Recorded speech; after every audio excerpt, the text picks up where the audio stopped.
So very good evening to everyone. आपने कभी सोचा कि चंद्रमा लाइट क्यों रिफ्लेक्ट करता है? ऐसा क्यों फिनोमेना बनाया गया नेचर में?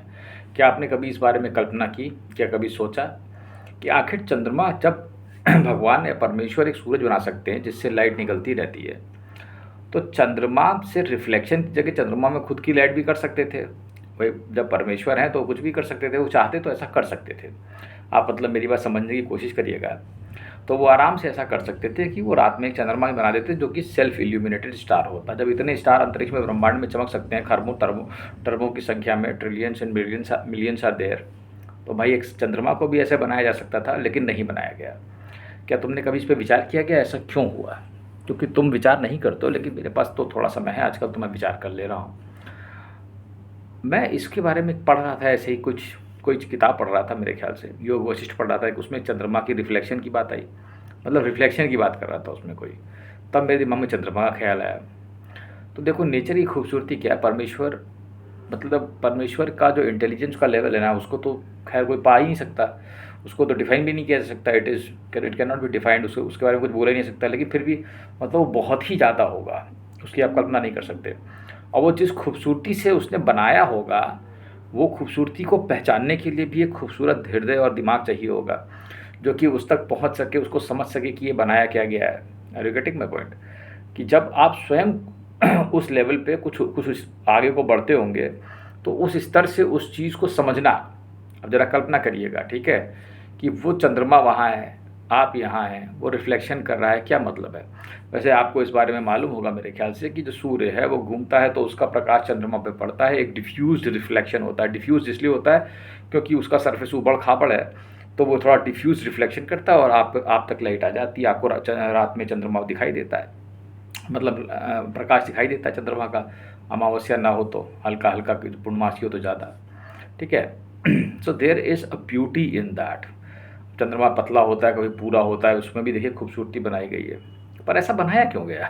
सवाल तो अभी भी वही टुका है। देखो मैं तुम्हें बताता हूँ, ये जो पूरा वर्ल्ड तुम देखते हो ना, ये एक रिफ्लेक्शन है एक्चुअली में, ठीक है। तो उसको एक तरीके से इंकित करने के लिए तो प्रकृति ने तुम्हें एक hint the. Nature has given you a hint of reflection, और वो हंसती है तुम पर, मैं तुमसे कहता हूँ। जिसने भी ये बनाया प्रकृति, वो कहती है देखो ये कितना बेवकूफ़ है। सीरियसली मैं तुम्हें मजाक नहीं कर रहा हूँ। प्रकृति तुम सब पर हंसती है, जीवों पर हंसती है प्रकृति। कहती है देखो मैंने खिलाती हूँ, होने को तो वो हमारे माँ जैसी है, पाल रही है हमको, लेकिन एक तरीके से वो हमारा मजाक भी बना रही है कि ये खुद को तो जानते नहीं है, खाली ऐसे जी रहे हैं, आ गए हैं बस, आएंगे पिएंगे आएंगे चले जाएंगे, बस यात्री आ गए।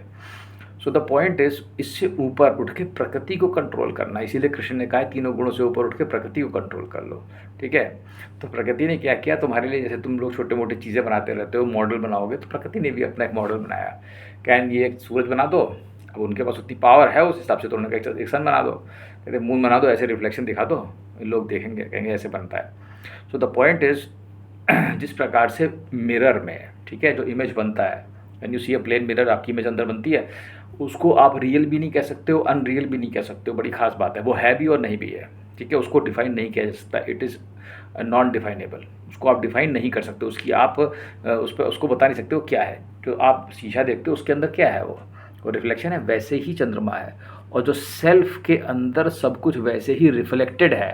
Are you getting my point? तुम्हारी जो बॉडी है, जब तुम सेल्फ नॉलेज हो जाएगी, तुम्हारी बॉडी भी एक रिफ्लेक्शन लगेगी तुमको, खुद को, ठीक है। तो वो उस ही चीज़ को रिप्रेजेंट करने के लिए उन्होंने ऐसा एक फिनोमेना बताया कि लोगों को पता चल जाए कि रिफ्लेक्शन जैसी भी कोई चीज़ होती है।